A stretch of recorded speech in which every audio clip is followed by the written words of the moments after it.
These New York charges, residential mortgage fraud, among them, one of the most serious. So he's looking at 1 to 3 years minimum, 8 to 25 years maximum. These are huge ranges, but those would be inescapable, right? There's nothing a president can do to pardon on a state charge. Mortgage fraud by public officials. Mortgage fraud. This is a specific charge, and it is Trump's new weapon being used against many enemies. A way to penalize, remove, perhaps even jail them. Mortgage fraud targets, and he's targeting political foes with unproven mortgage fraud accusations. Today is Lisa Cook, Federal Reserve Governor. He's had lobbed the same things to Tish James, New York Attorney General, Senator Adam Schiff. Lisa Cook hasn't been charged with any crime, and today in court, her legal team highlighted that there was not any investigation or charge being leveled at her attempted firing. So help me understand, Congresswoman, what is really going on? Well, I think, not only do I believe I know what's going on, I think a lot of folks watching this, a lot of elected officials and analysts and experts and academicians, all watching the president exercise unusual power. This is flagrant. This is something that the president has decided to do, be damned the Constitution of the United States, where an independent agency is under attack. He wants to control the Fed. He wants to be able to determine interest rates. Boy. So we got to talk about Maxine Waters, who ran to MSDNC to spew some BS now for the audience, because she is now calling for President Trump to be removed from office via the 25th Amendment. Now, the 25th Amendment is supposed to be used when, for example, the president dies, resigns, or is removed from office. You have the vice president. He immediately takes over, or to fill the vice presidency if there is some type of vacancy, temporary transfer of power, or if the president is unable physically or mentally to carry out the duties, but refuses to step aside. Then you have the vice president and the majority of the cabinet. They would declare the president incapacitated. Now, if the president says, no, I'm not, right, they dispute this, then it's up for Congress to decide, right? And yeah, it's supposed to be used, again, for example, in situations where the president is physically or mentally unable to carry out his duties. Clearly, that does not apply to President Trump, right? But Maxine Waters is calling for it because President Trump fired the black Fed governor because of the mortgage fraud allegations against her, allegations that continue to get worse, right? And again, I just find it to be hilarious how she's calling for Trump to be removed via the 25th Amendment, even though, again, President Trump is not physically or mentally unable to carry out his duties. However, we did have a president in office just, 12 months ago that was not mentally or physically capable of running for president, but yet nobody called for the 25th Amendment, or at least no Democrats. Maxine Waters wasn't calling for the 25th Amendment when it comes to removing Biden from office, who clearly was not physically or mentally capable of being president of the United States, right? So it's just funny how that works, okay? Democrats declare President Trump mentally and physically unable to be president because he does things that they disagree with, right? But you actually have an empty suit, right? An actual corpse in the White House, right? And Joe Biden. And they're like, nah, this is fine, right? No need to have him removed, okay? No problems whatsoever. So anyways, I want to react to this because, once again, we have unhinged, Trump-deranged Democrats lashing out over the fact that there's not a damn thing they can do about President Trump evening the playing field, because that's what this really is all about. So without further ado, let's go ahead and get into this. But Lisa Cook is this symbol now. How do you see her as a point of discussion for the country? Because in one sense, she's representative of the independence this country was built on, right? Institutions, sort of checks and balances, the freedom to govern ourselves. He wants to wipe all this away. He wants to control every aspect of it. How do you make that case? Well, let me just say that I think that the way that you're approaching he was definitely not talking to Maxine Waters, right? But Maxine Waters decided to jump in, okay, because she can't keep her mouth shut. But we're going to get back to this whole, again, independence conversation, right? This is a conversation I've been having for the last few days.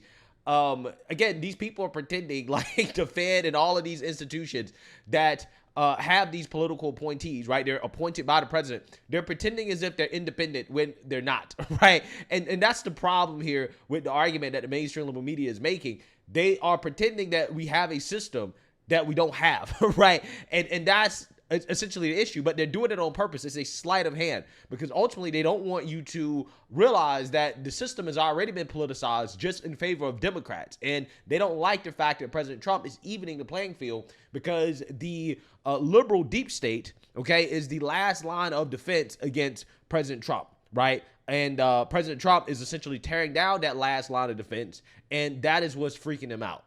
And you're describing this is absolutely what should be done. This is a moment that everyone should pay attention to. This is a brazen disregard for the Constitution of the United States of America. What are we going to do? Normally, in what he has been doing, we have been filing amicus briefs in court to try and deal with some of his executive orders. But this goes beyond this because this stands to basically upend the entire economy. This stands to really deal with what is going to happen on Wall Street, what's going to happen with interest rates, what's going to happen with the President of the United States being able to make decisions that he will personally benefit from. And so the world, and certainly the United States, should be watching this very closely. And as far as I'm concerned, we have to move very aggressively. It is not about, lingering and trying to think that maybe the courts will help us. I want, even though I know it may not happen, the cabinet that he's appointed, a bunch of his sycophants who probably won't do what I would recommend. It is time to call for Article 25 of the Constitution of the United States of America to determine his unfitness, to determine that something's wrong with this president. Yeah, again, you're 12 months too late, Maxine, right? I mean, seriously. And this is what Democrats are going to do, right? Are they really going to call for the 25th Amendment to be used against President Trump? Is this their new rallying cry, right? Republicans, remove him from office. You know he's not mentally fit. Again, the party that stood by Joe Biden for the last 4 years. Yeah. Maxine, you have no leg to stand on here, okay? She's just huffing into the wind. And I would suggest that we move very aggressively to talk about the danger to this country and to our democracy and not play around with this, because this is absolutely one of the most destructive things that this president could do. Yeah. Firing a woke black woman from the Federal Reserve Board because she has been credibly accused of mortgage fraud is one of the most dangerous things that the president can do, right? Apparently. Except the markets don't seem to think so, right? Which is why we did not see an adverse reaction, particularly in the bond market, to President Trump firing this woman, right? He didn't fire the chair, right? He fired a woman that has been credibly accused of mortgage fraud, right? So again, I want to expand on this conversation about quote unquote Fed independence, right? Because I'm trying to tell you guys, nobody actually really believes that, right? And I think a good demonstration of my point is this conversation, an intelligent conversation that took place on the All In podcast about the news regarding President Trump firing this woman and how actual investors, people who actually pay attention to the markets, right? People who actually kind of notice stuff, right? Not the talking heads or MSDNC, right? CNN. When you actually listen to people who follow the markets, react to this, again, you can tell that nobody is really fazed by it that much because, again, nobody believes that the Fed is, quote unquote, independent, right? And I think this conversation is a good demonstration of a point that I've been making all week. So without further ado, let's get into it. To be independent. So do you have concerns about it being independent? And then does this feel like lawfare or ticky-tacky, or they're weaponizing the Justice Department to you to, get what they want, which is rate cuts faster and more of them? I think that the Fed is no different than any other appointee to a part of the government, which is that they are partisan. Meaning, if I said to you, is the Supreme Court viewed as partisan or nonpartisan? I think that most people at this point would say that the president that appointed them did so because they aligned with his ideology. If I asked you the political appointees to any department of the United States federal government, are they political or non-political? And the answer is that they're political. And the idea that we still can't admit that the Federal Reserve is political is part of the problem. Facts. And that's what I've been saying, right? This is the exact same thing I've been saying, that we might as well just admit that all of these organizations, all these institutions under executive, they're all political, right? All of these government agencies are political, right? Now, again, Democrats want to pretend that they're not because they're overwhelmingly liberal, except for the Supreme Court, right? Any institution that's overwhelmingly conservative, Democrats will point to that institution and say political, right? Even though on the surface, the Supreme Court is supposed to be neutral, independent, right?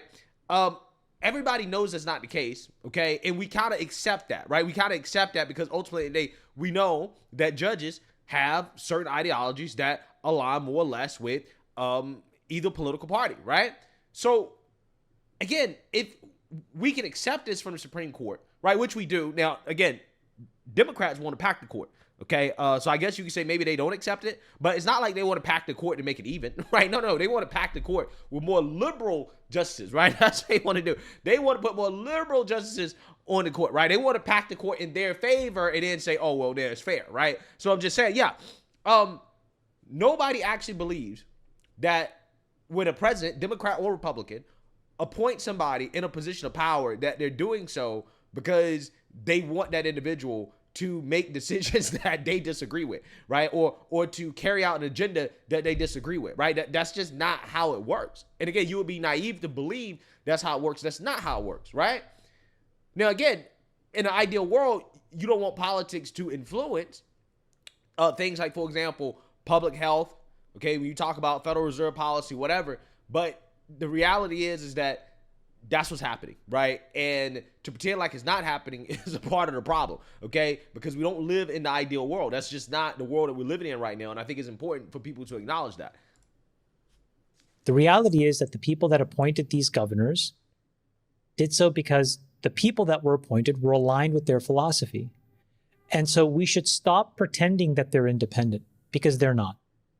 And inasmuch as they are closer to a regular civil servant than the Supreme Court appointee, which is to say a lifetime appointment, which it's not, then I think it's very reasonable to say that any sitting president should be allowed to remove a Fed governor if he believes it's not aligned with the wishes of the electorate and the voters and the plan that was voted in. I think that that's a reasonable thing.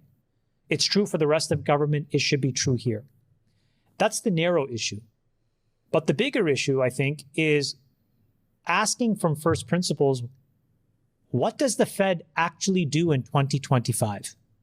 So we have an extremely vibrant and complicated and interconnected $130 trillion global economy.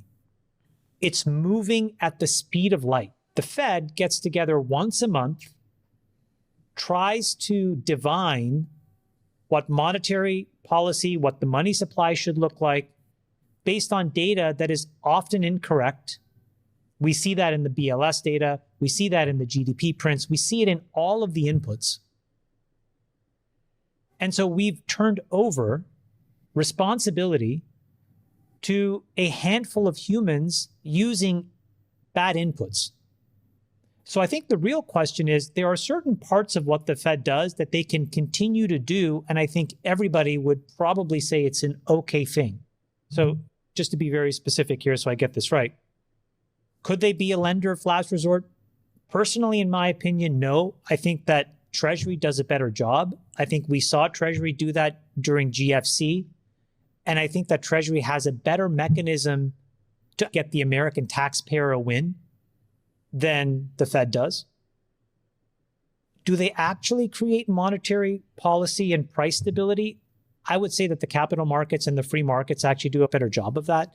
They define much more what the spread is. I think SOFR is a much better rate mechanism than the Fed funds rate at this point. Do they do banking supervision and regulation? Yeah, they probably do a reasonably good job of that. That is probably something that most people would say they could continue to do. Do they do a good job as a payment system and a clearinghouse? Again, probably something that's pretty uncontroversial that they could continue to do.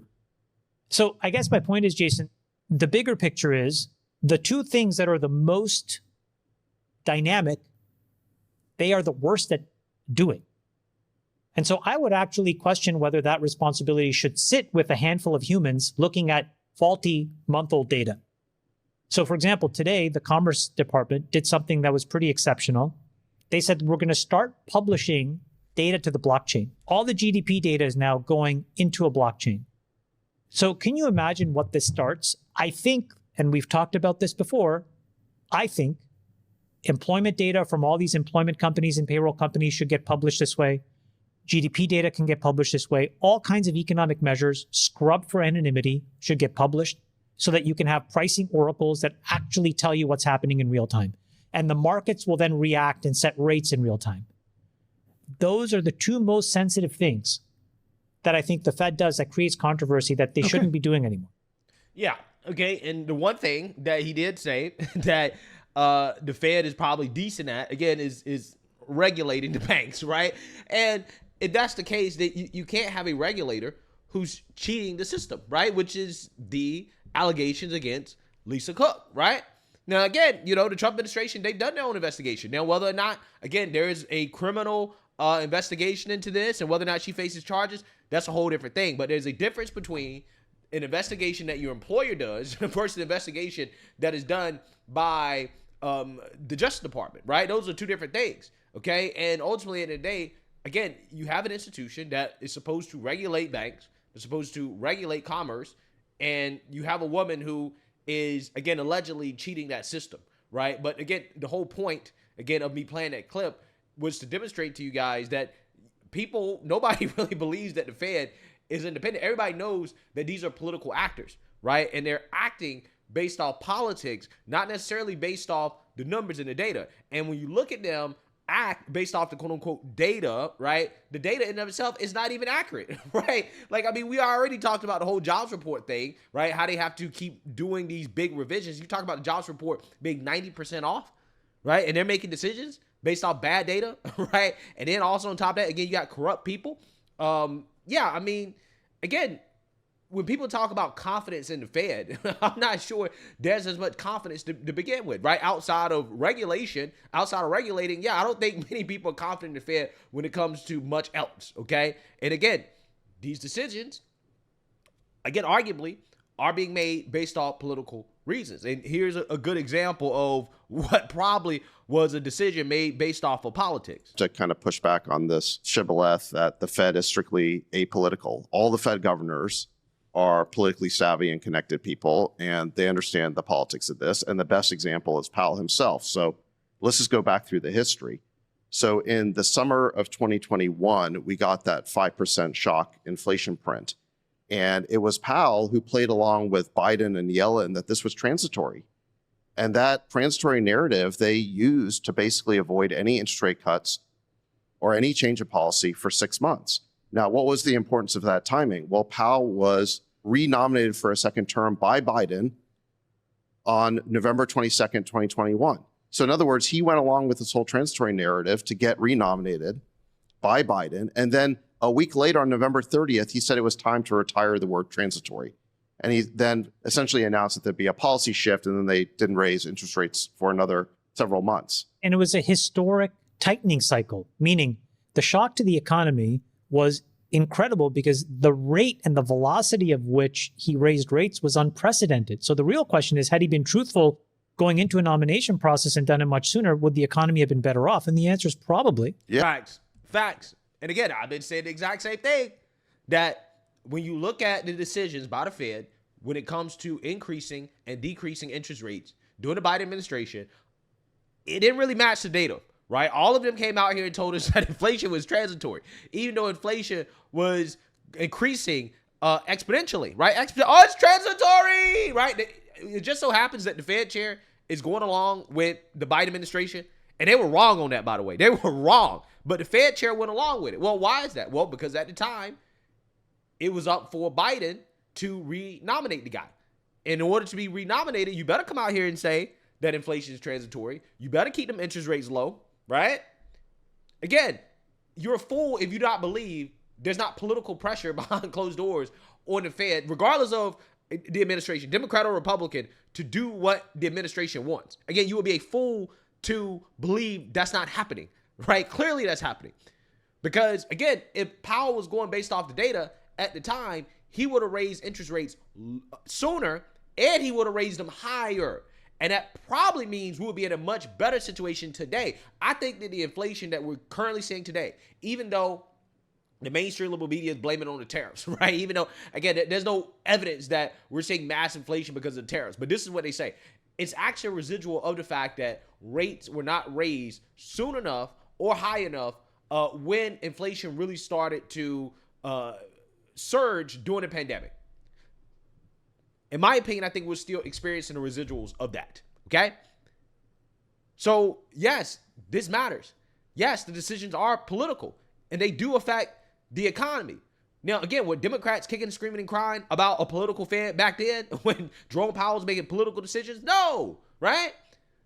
It just so happens that Jerome Powell also lowered interest rates when the economy was not in a position where we should have been lowering interest rates right before the election. Well, why did he do that? Well, because it's a good way to juice the markets. It's a good way to juice the economy going into an election. When you have an incumbent party that is struggling, that just, renominated you to continue to serve as Fed chair, right? So, again, I'm just saying that to people who actually are paying attention, everybody can see the politics involved in these decisions. And the only people that apparently can't see it, right, are the mainstream liberal media pretending as if, this doesn't exist, right? It doesn't exist. It's like, no. Everybody that pays attention to this stuff knows that it exists, right? Because, again, money's on the line, right? So when you got your own money on the line, yeah, I'm definitely going to pay attention. And I'm telling you right now that, yes, it's certainly political, right? The decisions that are being made. Yeah, for sure. Because in that second half of 2021, we had a bubble. We had an asset bubble. We saw it in startups. We saw it in real estate. And that bubble was caused not just by artificially low rates, but also by the continued QE buying. I think Stan Druckenmiller has noted that the Fed, I think they bought something like 180 billion of government bonds and added them to the Fed's balance sheet. So not only were they resisting rate increases during that roughly 6-month period, they were continuing a QE policy designed to simulate the economy, even though we were clearly in a new type of inflationary period. But do you think that was incompetence, or do you think that was political, Sachs? It was obviously political, because think about it. If Powell had stood up and said, no, I think Biden and Yellen are wrong, and this isn't transitory, or even if it might be transitory, it's still a 5% inflation print, we got to raise rates, or at least we got to stop QE. That's what he should have done. We didn't do that because it would have been contradicting the Biden administration, and it probably would have cost him getting 100%. renominated for a second 100%. term. So that was 100%. intensely political behavior by Powell, and it's the only reason he's in the job right now. 100%. And it caused an asset bubble in 2021. It caused the 9% inflation that we had the following year, and it caused the crash that we saw in 2022 and 2023. And it's causing what we'll talk about later, all these bankruptcies now. Ding, ding, ding, ding, ding. Ding, ding, ding, ding, ding. Right? But again, if you listen to the mainstream liberal media, Trump is attacking the independence of the Fed. Oh, God, nobody's going to have faith in the economy in the United States if Trump fires his black woman. Right? It's like, again, clearly, you're not paying attention to what's going on, right? To what's happening. Because, again, anybody that's actually paying attention to what already knows, right, that the Fed is political. Everybody knows, okay? So, I just find these conversations to be hilarious, right? When you're in the know, right? And then listen to these people who should be in the know pretend like they don't know, right?